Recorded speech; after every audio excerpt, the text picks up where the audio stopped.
Hello and welcome. This is Cheryl. Thank you so much for joining me today. In this video, I'm going to create some stamped and watercolor cards using the new Simon Hurley stamps as well as coordinating die sets.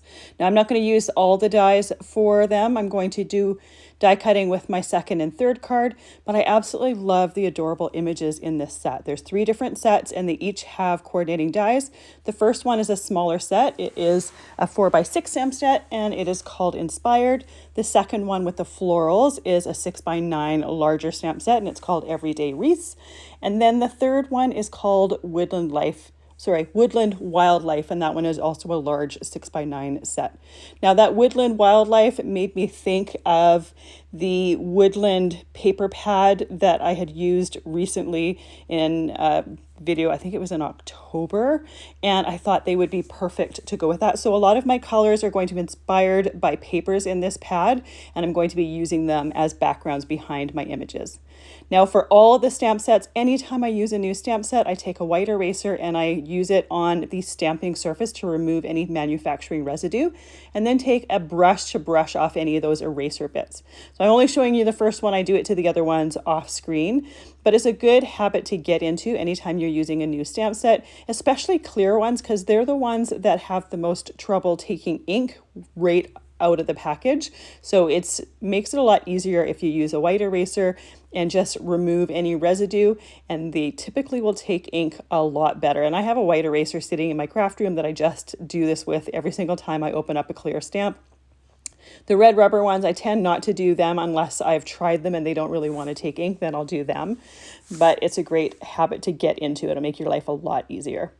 So I'm using my Misty stamping tool and I'm starting off with the Inspired stamp set, and I absolutely loved that elephant image doing some art. So I'm going to use that one and I'm going to stamp and emboss it. I'm using watercolor paper. This is Spellbinders watercolor paper because I am going to watercolor all of my images with Distress watercolor pencils. For this one, I'm stamping and embossing the image with some black embossing powder. You don't necessarily have to emboss the images if you don't want. In my opinion, it makes watercoloring a little bit easier simply because it adds a little ridge between the different areas. So you don't have to be quite as concerned with making sure the different areas are dry before working on an area beside it. So I typically will do watercoloring before I do my stamping, but you could also just use a permanent stamp ink and that would work as well. If you do just use a permanent stamp ink, you don't have the raised lines or the glossiness from the embossing. And then you also have to be a little bit more careful to not, to wait for one area to dry before watercoloring beside it. So I'm starting off with some Lost Shadow and Hickory Smoke to watercolor the elephant. Obviously the Lost Shadow is the lighter areas, and then I'm going in with the Hickory Smoke just to add a little bit of shading. I'm using a water brush here that has water in the handle. So I always have a piece of paper towel to my right to blot off any excess water. I can also use that paper towel to squeeze my brush onto, flush any of the color out, and then it's clean for my next color. Now, the nice thing about watercoloring is that ink kind of stays on the surface for a little bit. So you'll see regularly that I will not only put color on the paper, but sometimes I will clean my brush off and then start taking some of the excess color off. So sometimes it's nice to be able to use that to add lighter areas or to lighten areas up.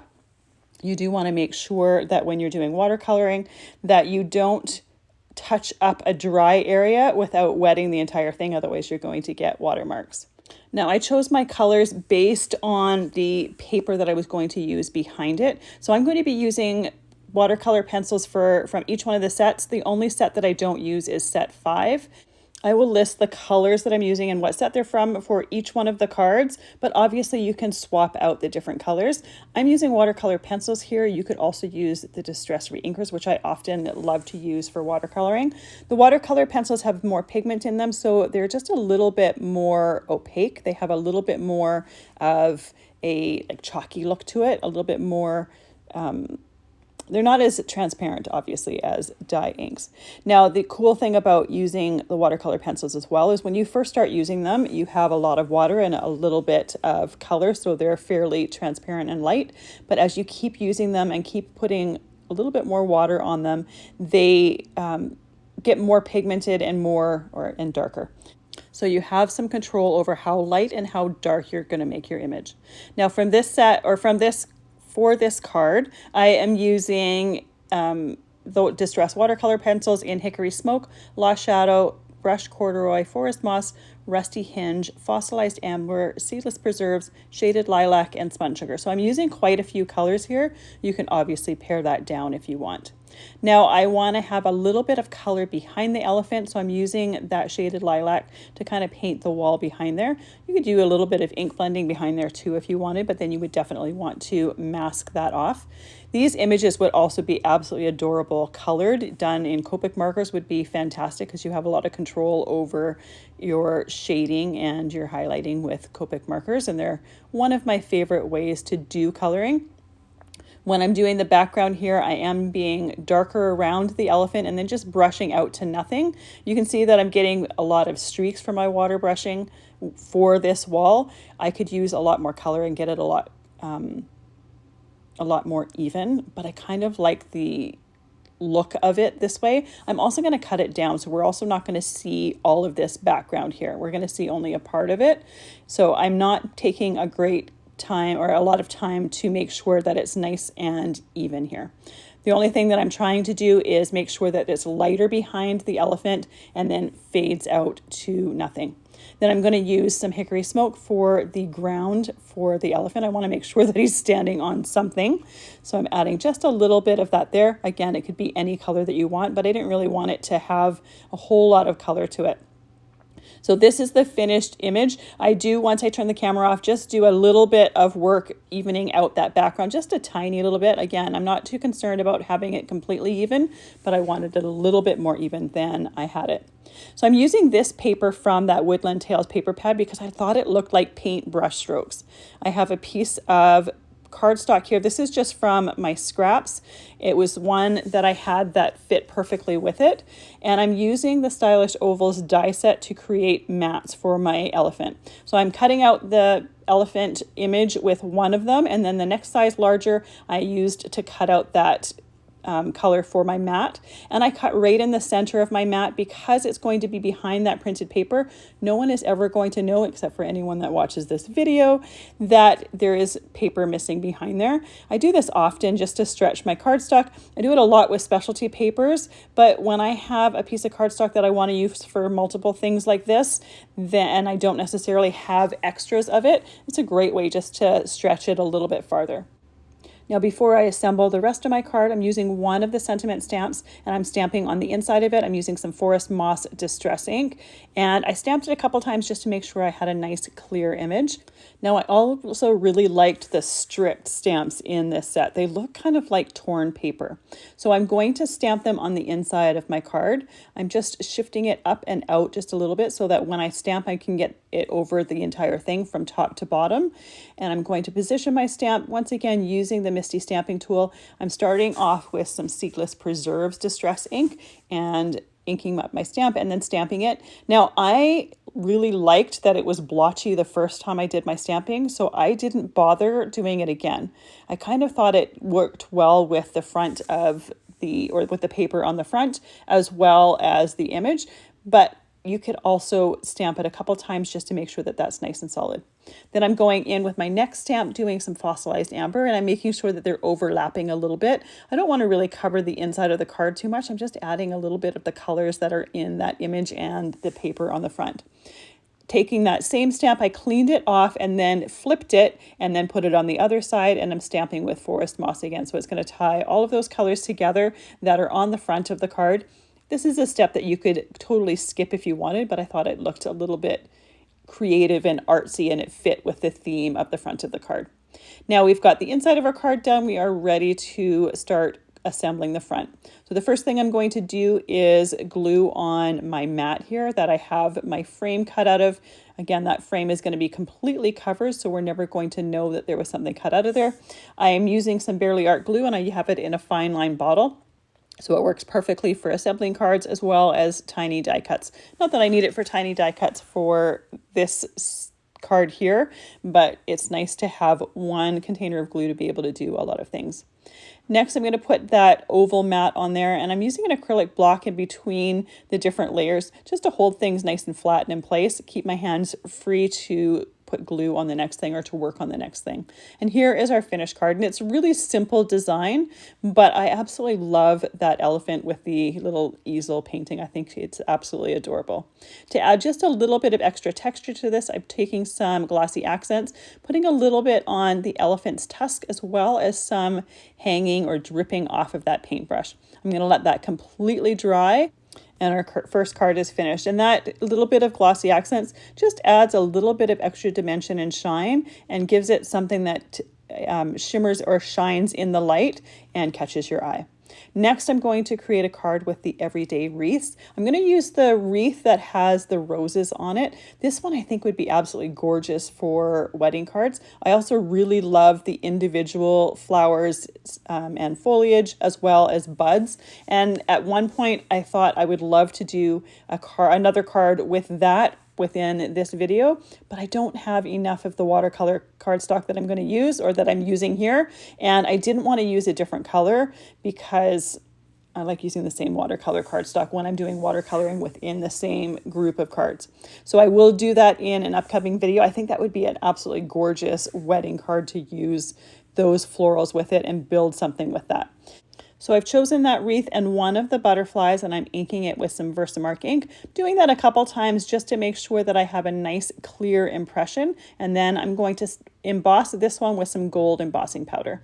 I figured with those florals and with the butterfly, gold would be absolutely perfect for this. I'm using a super fine embossing powder here. These lines are really delicate and I want to make sure that I have a nice clear embossing. Then I'm using my heat tool to melt that embossing powder. And for this one, I am going to use the die set to cut it out. I really love the fact that there are dies available for this. And sometimes it's nice to fussy cut, and sometimes it's really nice to let a die do the job because it has such a nice finished edge. So once my embossing is done, I am going to do my watercolor first, and then I'm going to die cut it afterwards. It's much easier to do the watercoloring while this is all intact than it is to die cut it and then do the watercoloring. In my opinion, some people might prefer the other way, but I just find it really easy to do it this way. The other nice thing about having this intact is if I want to test a color and see if I like that particular color for what I'm doing, I have some scraps around the outside here that I can use that watercolor on there just to make sure that's the color of the shade that I want. So I'm starting off with my greenery here. I'm using some forest moss for the greenery. This particular card, I'm using very few colors. So I'm using the forest moss. I am doing my florals with abandoned coral and saltwater taffy. And then for my butterfly, I'm using seedless preserves and fossilized amber. So several of these colors are ones we already used in the first card. The only ones that are new are the abandoned coral and saltwater taffy.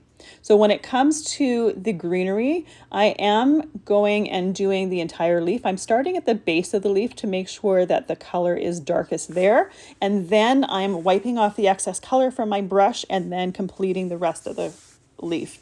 Now, another thing that I can do is with the leaf done, I can wipe off my brush and then I can use the brush to remove any excess color that's there if I want it even lighter than I've gotten it. So again, just like the first one, you have a lot of control over here. And I do like to make sure that the base of my leaf is darker than the tip. It just gives it some natural dimension. For the florals, I'm starting with that saltwater taffy and coloring in the entire rose. I assume it's a rose. And then I'm taking the abandoned coral and just putting a little bit of that darker color towards the base of the petals. And then wiping my brush off, blending those two colors together. And sometimes I will go in and wipe my brush off again and remove any excess color from the tips or the edges of the petals. I wanted to make sure that there was a really nice contrast between the dark and the light color. When doing these florals, I wanted to make sure that you could really see that there was a darker color at the base of the petals. And sometimes that required making sure to remove any excess color.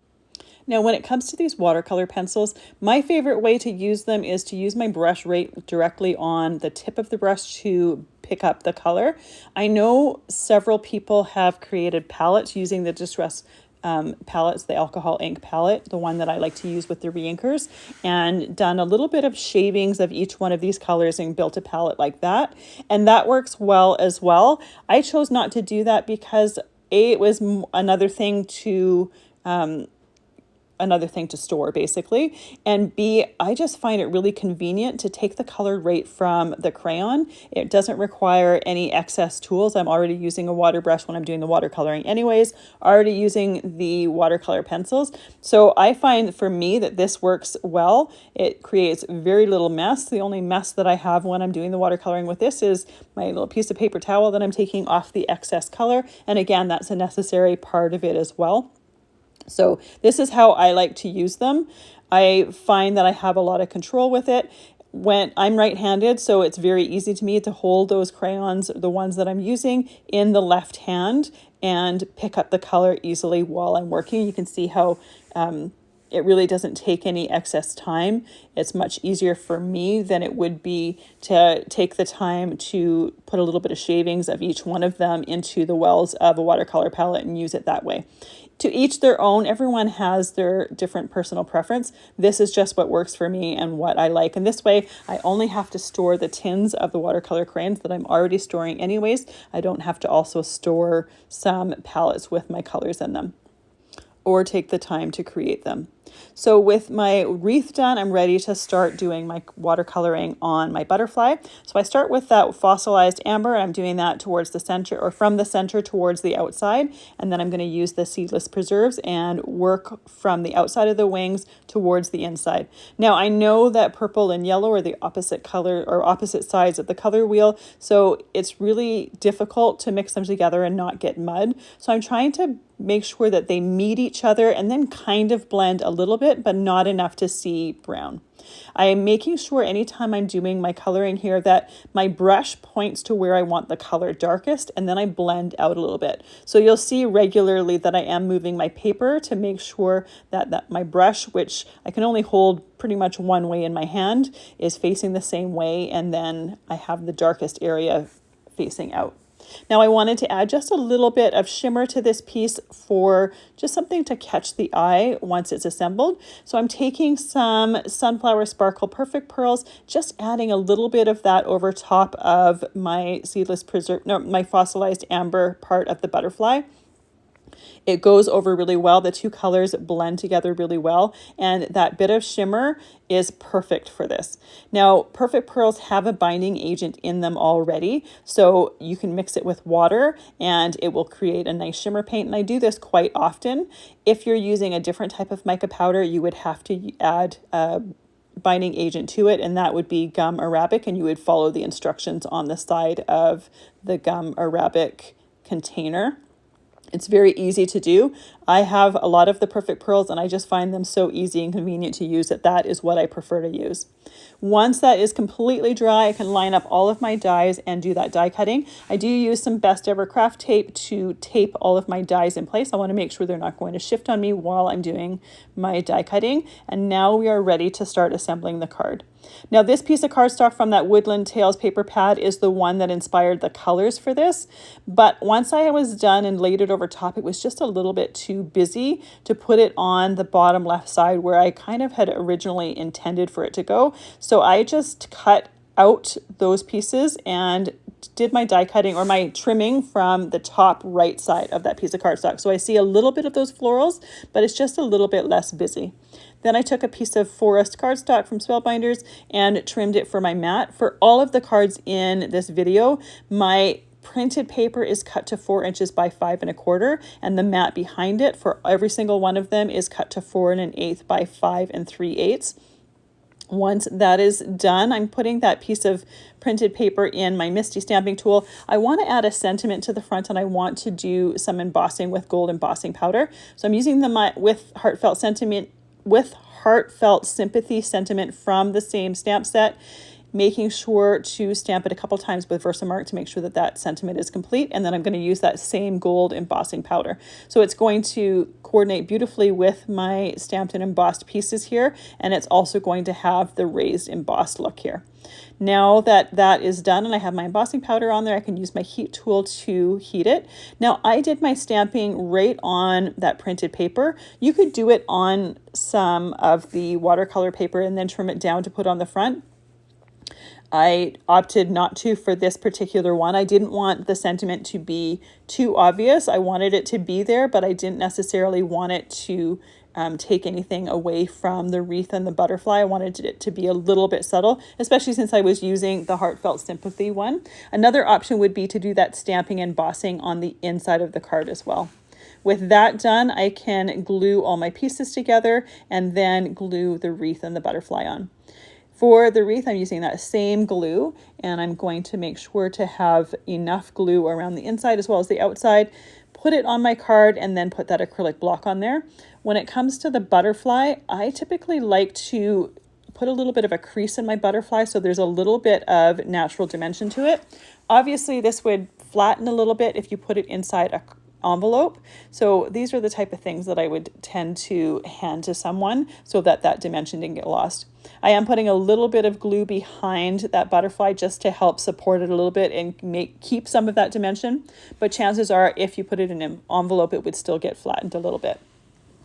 For my third card, I'm using that Woodland Wildlife set. I'm going to choose a bunch of the different animals as well as a bunch of the different mushrooms for this. I'm going to fill in my whole piece of watercolor cardstock. So this stamp set also has a bunch of really cool sentiments. The one that I'm going to use for this one is on the front of the card. I'm going to use the Hello Friend, and then the Sending Bear Hugs because I'm going to use the bear stamp. And then on the inside of the card, I'm going to stamp From Our Neck of the Woods. I thought it was just adorable to have that sort of sentiment with this style of stamps. I thought they worked really, really well together. I also chose a few of the birds. One of them I end up not using because what I was going to do with it, it just really didn't look nice, and you'll see that later. So once I have these all picked, I can stamp and emboss them. Now I wanted to make sure, I wanted my embossing to look more woodland. So what I chose to emboss it with for this particular one is some walnut stain distress glaze because it has more of a brown look to it. I don't have any brown embossing powder other than the distress glaze. So this worked absolutely perfect. I realized as I was putting my stamps on the door of my Misty that I had a couple of them placed the wrong way. I do this regularly. I don't really know why. I've done stamping for years, but I still do this. Put a little bit of embossing powder tool on that watercolor cardstock so that that embossing only sticks to the ink, and then stamped it a couple of times. And use my stamp pressure tool to make sure that I have a nice, good impression. And even then I did miss a step or I missed a section, so you'll see me fix that in a little bit. So with that done, I'm grabbing my scrap piece of paper to go underneath my piece here and using my walnut stain distress glaze. The distress glaze comes in many different colors, so you could use a different brown here. Because I'm doing the bear, I wanted that bear to be fairly dark, but I wanted, again, my embossing to be brown to look more woodlandy, so that's the color that I ended up choosing. I didn't want the outline, especially of the bear, to be too light of a brown color. I'm going to emboss all of those pieces. And this stamp set has 42 pieces in it between the sentiments, the main animals, and all of the little foliage and bugs and whatnot. So there's a lot of choice in here. You can do a lot of different things with this stamp set. It's nice and large, and it has so many different options in there. And I love it when stamp sets have so many different options that you can do many, many different things with them. The other nice thing is being able to have a coordinating die set. Now, for all of these sets, none of the dies cut out the sentiments. It only cuts out the images, which is totally fine. Now, here is where I missed a little bit of the raccoon tail with the embossing powder. So I took all of the stamps out of my Misty except for that raccoon, and then concentrated on stamping that tail again to make sure that I would get that in there.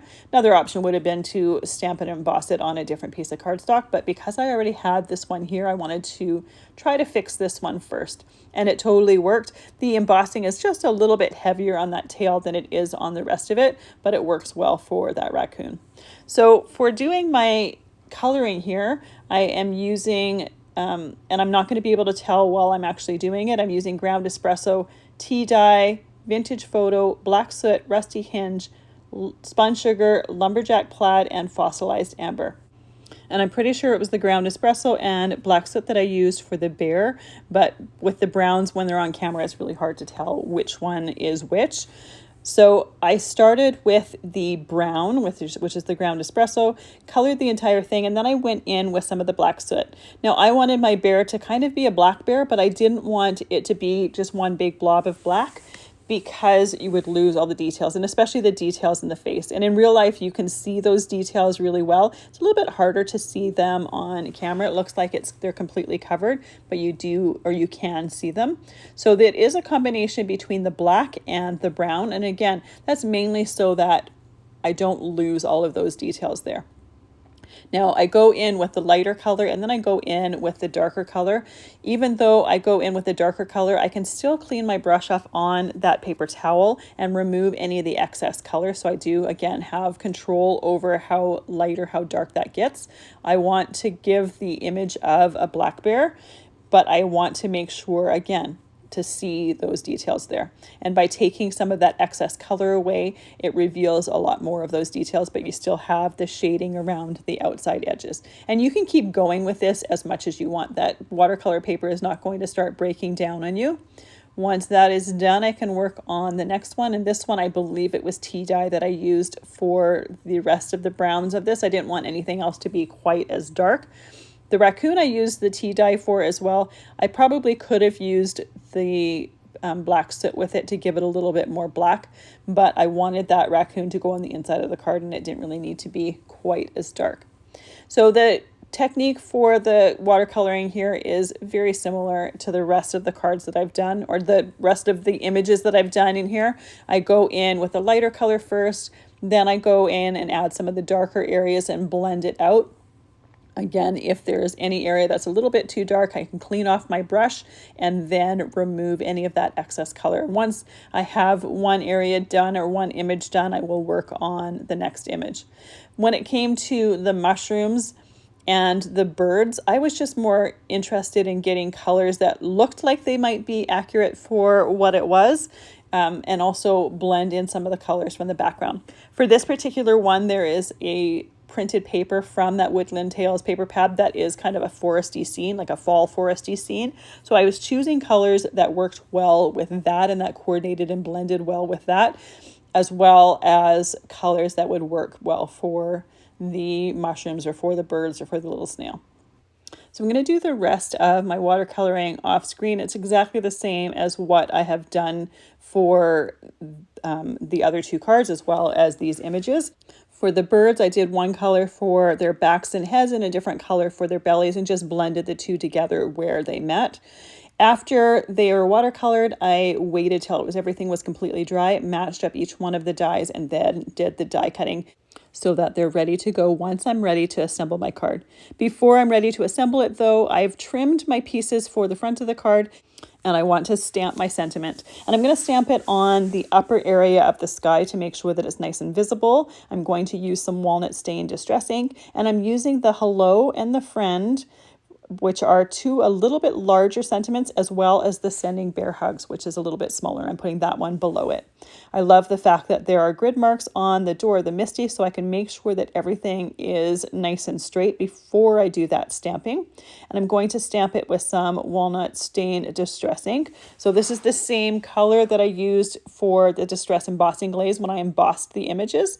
I'm using that ink and then I'm going to emboss that ink because I want to make sure that I have as nice a dark of that brown as possible. And you can emboss distress ink, you just have to be a little bit quicker with it because it doesn't stay wet for quite as long as pigment ink would. So once that is stamped, I put my embossing powder on there and then grab my heat tool and emboss that sentiment. Now I embossed it because I wanted that raised, shiny look to it. You could just stamp it there if you wanted, but because all of those images are embossed, I thought it tied in really well. And then while I have my card base here, I'm going to add the From Our Neck of the Woods on the inside of the card. For that, I am just doing the stamping. I'm not doing any embossing there. Then I'm using that same walnut stain distress pad. So made sure it's nice and straight, and then I did stamp it a couple times to make sure I had a nice clear crisp image of that sentiment. Once that is done, we are ready to start assembling our card. Again, my printed cardstock is cut to 4 inches by 5¼ inches, and I have a piece of forest cardstock that is cut to 4 1/8 by 5 3/8. So we're gluing that down first, then gluing down the printed cardstock, and then we can start assembling or laying down our animals. Now, one of the advantages of having this acrylic block on top while it's drying is not only is it holding everything flat and making sure everything has good contact, but I can also start assembling or placing things where I want them to go. Now here's where I changed my mind. I have the 2 birds here that I had planned to put on the front of the card, and I wanted them sitting in trees, but because of the outline that is created when they're die cut, they looked really weird kind of floating up in the middle of there. So I opted not to do that. I put one of the birds on the inside of the card instead, and I think it looked a lot better there. Just looked a little bit odd, just kind of floating in the middle. The bee that's there, that one looked a little bit less odd, so I did still add that to the front of the card. However, for the bottom of the card, I really like that outline there. It made it pop off the background. The background coordinates really, really well with it, but without that outline, I think the images, especially of the animals, kind of would have blended in a little bit too much. Now, if you don't like that outline, you could take your watercolor brush and you can paint the outline to kind of match the background or to coordinate a little bit more with the background. I opted not to. I thought it looked nice and made those animals a lot more prominent on that front there. And with those down, we're ready to glue the raccoon and then one of the birds on the inside of the card. I thought of putting the little woodpecker at the end of the sentiment, but again, it looked a little bit odd, so I just left it off completely. The last thing I want to do here is add a little bit of glossy accents to the dots of the eyes and the little animal's nose. It's going to add a little bit of dimension, and it's also just going to add that little bit of shine that will catch the light. Once that is dry, here is our finished card, and I absolutely love the look of these little woodland animals with that forest background. I think that paper is the perfect background for these little guys, and that sentiment works perfectly with it. Sending bear hugs from our neck of the woods is perfect to go with both of those animals, or with all of the animals, as well as that forest background. Then we have the wreath card that we created. This one, I did it on the printed paper background, but you could easily do this on an embossed background as well, and I think it would look fantastic. These would make great wedding cards, great Valentine's cards, sympathy cards. I think you could use it for a lot of different occasions. And then finally, we have our little art card here. I think this one is absolutely adorable, and that elephant is just the sweetest thing ever. Thank you so much for joining me today. I really appreciate all of the time that you spend with me. I hope you have a fantastic day.